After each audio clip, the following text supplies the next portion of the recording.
Hello everyone, यहाँ पे हम एक और न्यूमेरिकल सॉल्व करने जा रहे हैं और ये आर के बंसल का क्वेश्चन नंबर 9 है। आप न्यूमेरिकल लिखा हुआ यहाँ पे देख सकते हैं। Attractive force exerted by railway car being 40 kilo Newton is 600 Newton. ठीक है, तो मैं यहाँ पे इसका डायग्राम बना देता हूँ। ये मान लीजिए ट्रैक है और यहाँ पे ये रेलगाड़ी है। ठीक है, तो इसके ऊपर जो ट्रैक्टिव फोर्स लग रहा है वो कितना लग रहा है, 1600 न्यूटन। और इसका जो वेट है, वेट हमेशा वर्टिकल डाउनवर्ड डायरेक्शन में एक्ट करता है और इसकी वैल्यू दे रखी है 40 किलो न्यूटन। अब इसमें दिया है फ्रिक्शनल रेजिस्टेंस। ठीक है, तो ऑब्वियसली फ्रिक्शनल रेजिस्टेंस कैसे एक्ट करेगा, इस डायरेक्शन में है ना, इसके अपोजिट एक्ट करता है, तो ये फ्रिक्शनल रेजिस्टेंस एक्ट करेगा। और इसमें दिया हुआ है कि 4 किलो न्यूटन, ठीक है, इस 4 किलो न्यूटन, ये सॉरी 4 किलो न्यूटन नहीं है, 4 न्यूटन है। ठीक है, 4 न्यूटन पर kilo newton of the railway car weight. ठीक है, इसकी वैल्यू ये आपको दी हुई है। ठीक है, मतलब जैसे कार का वेट यदि 1 किलो न्यूटन होता है तो आपका फ्रिक्शनल रेजिस्टेंस कितना होता है, 4 न्यूटन है। चूँकि कार का वेट कितना है, 4 किलो न्यूटन। ठीक है, तो 40 किलो न्यूटन, तो फ्रिक्शनल रेजिस्टेंस इक्वल कितना हो जाएगा, फ्रिक्शनल रेजिस्टेंस। ठीक है, 4 किलो न्यूटन 1 किलो न्यूटन पे, मैं दोबारा बोल रहा हूँ, 4 न्यूटन इसकी वैल्यू है कब, 1 किलो न्यूटन पे। ठीक है, तो 40 पे कितना हो जाएगा, 40 मल्टीप्लाइड बाई 4 मीन्स 160 न्यूटन। तो फ्रिक्शनल रेजिस्टेंस आ गया। अब यदि हम नेट फोर्स देखें तो नेट फोर्स कितना एक्ट करेगा, नेट फोर्स इक्वल्स क्या आ जाएगा, 1600 माइनस फ्रिक्शनल रेजिस्टेंस, तो 160, तो इसको इक्वल हो गया आपका 1600 माइनस 160, तो ये वैल्यू आ गई 1440 न्यूटन। ठीक है, अब नेट फोर्स इक्वल्स क्या होता है, net force equals mass into acceleration, तो 1440 इक्वल्स मास। अब मास कितना होगा, ये वेट दे रखा है। ठीक है, तो W इक्वल्स क्या होता है, mg होता है, तो यहाँ से m इक्वल्स क्या हो जाएगा, W अपॉन जी। 40 किलो न्यूटन है मीन्स 40,000 न्यूटन हो गया, अपॉन जी की वैल्यू 9.81। ठीक है, इंटू एक्सीलरेशन ए। तो यहाँ से आप निकालो, इसमें मल्टीप्लाई कर देते हैं 40,000। ठीक है, इसको डिवाइड कर दिया आपने 9.81 से, तो ये आ गया आपका 1440 इक्वल्स 4077.47 ए। ठीक है, तो ए इक्वल्स क्या हो जाएगा, इसके अपॉन नीचे आ जाएगा, तो 1440 डिवाइडेड बाई आंसर, तो आ गया 0.353। तो एक्सीलरेशन की वैल्यू आ गई 0.353 मीटर पर सेकेंड स्क्वायर। ठीक है, ये एक्सीलरेशन आ गया। ऐसा ही एक और क्वेश्चन सॉल्व करते हैं, ये क्वेश्चन नंबर 10 है, तो let us solve that question.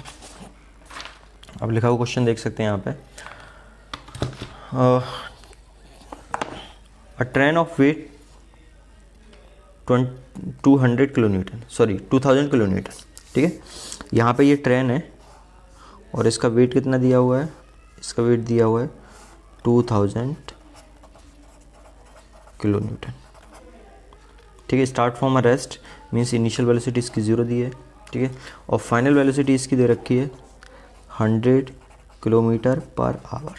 ठीक है, हम इसको चेंज कर देते हैं मीटर पर सेकंड में, तो v इक्वल्स क्या हो जाएगा, 100 इंटू 1000 किलोमीटर मीटर में चेंज किया और r को सेकंड में चेंज किया, तो 3600। ठीक है, ये क्यों किया, किलोमीटर में 1000 मीटर और 1 आवर में कितने सेकंड होते हैं, 3600 सेकंड होते हैं, 3600। तो 100 इंटू 1000 डिवाइडेड बाई 3600, तो ये आ गया, यहाँ पे v इक्वल्स आ गया 27.77 मीटर पर सेकेंड। ठीक है, अब यहाँ से एक्सीलरेशन निकाल सकते हैं। एक्सीलरेशन क्या होता है, v minus you upon T, है ना, change in velocity per unit time. तो यहाँ से ए इक्वल्स क्या आ जाएगा, यू की वैल्यू 0 है, तो ये आ जाएगा आपका v अपॉन टी। तो ए इक्वल्स आ गया आपका 27.77 अपॉन टाइम कितना है, 4 मिनट। 4 minute means 4 into 60। ठीक है, तो ये आ जाएगा आपका 27.77 अपॉन 240। ठीक है, तो divided by 240 sorry 27 divide by 240, तो ये आ गया आपका 0.1157 मीटर पर सेकंड स्क्वायर। ठीक है, एक सॉल्यूशन आ गया। अब इसमें पूछा है if the friction resistance of the truck is 8 Newton. ठीक है, तो यहाँ पे ये जो फ्रिक्शन रेजिस्टेंस लग रहा है इसकी वैल्यू दी है, ये वैल्यू कितनी है 8 न्यूटन। ठीक है, वेट आपको दिया हुआ है, आपको यहाँ पे पुल पूछा है, कितना पुल की ज़रूरत पड़ेगी। इस पुल को हम नाम देते हैं मान लो पी है।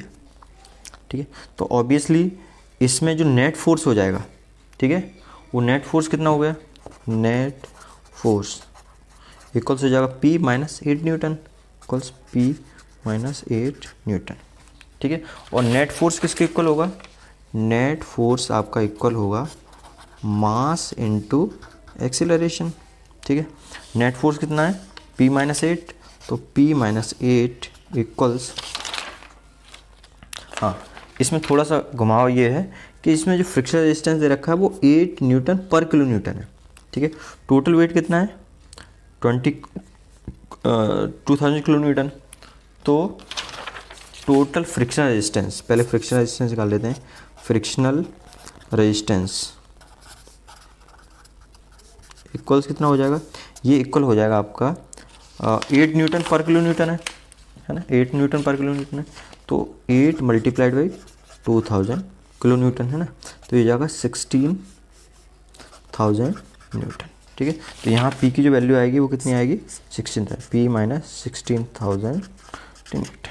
ठीक है, तो यहाँ पे इसी तरह से आपने इसको फर्दर लिखा है नेट फोर्स F इक्वल्स कितना आ जाएगा p माइनस 18 नॉट 16 है ना, ये 16,000 है ना इक्वल्स मास इनटू एक्सीलरेशन। इसको हम फर्दर सॉल्व करते हैं, तो इसमें मास की वैल्यू कितनी आ जाएगी 2000 किलो न्यूटन है। ठीक है, तो आपका p माइनस 16,000 इक्वल्स 2000। ठीक है, 2000 है 2000 है ना किलो न्यूटन है, तो इसमें 3 जीरो और बढ़ जाएंगे अपॉन जी है ना, क्योंकि w इक्वल्स क्या होता है mg होता है, तो यहाँ से m इक्वल्स क्या आ जाएगा w अपॉन जी। ठीक है, तो ये मैंने w लिख दिया, g की वैल्यू कितनी है 9.81, और एक्सीलरेशन अभी हमने निकाला था, एक्सीलरेशन वैल्यू कितनी है 0.1157, तो 0.1157। ठीक है भाई, इसको सॉल्व करते हैं। p माइनस 16,000 इक्वल्स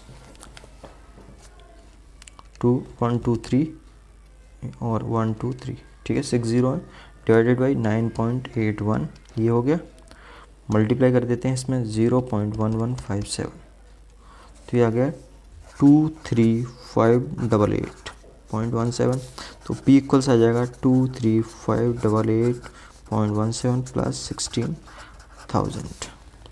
प्लस 16,000, तो ये आ गया आपका 39,588.17, और ऑब्वियसली इसकी यूनिट क्या आएगी न्यूटन। यदि हम किलो न्यूटन बात करें तो p इक्वल्स हो जाएगा 39.588 किलो न्यूटन। ठीक है, तो इतना पुल आपको ज़रूरत पड़ेगी इसको आगे की तरफ खींचने के लिए।